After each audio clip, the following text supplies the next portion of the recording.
links are created using the anchor element, that is A in angle bracket. Users can click on anything between the opening anchor and then the closing anchor tag. You can also specify which page you want to link it to using a hypertext or a hyperlink reference attribute. For example, in order to create a link, we need the anchor, just as I read earlier. So I just open my anchor tag. Now in the opening tag of the anchor, I'm going to indicate the attribute href, which stands for hyperlink reference. When I choose the href, it is going to give me an equal to sign and then quotation marks.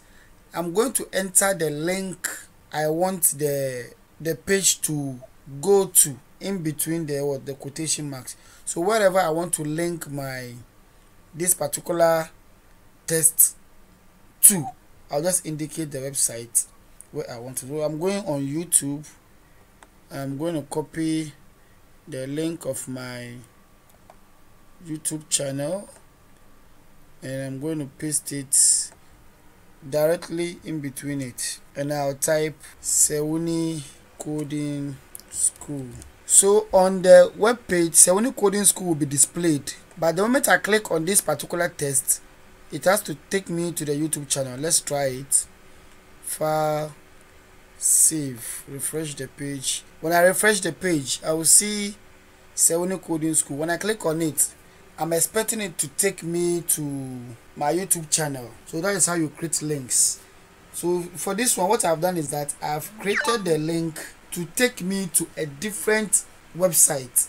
So this kind of link where you type the destination website in your attribute to let the visitor or the person move from your website to a different website, just like I've done from my web page to YouTube right now. So this one is linking one web page to a different website.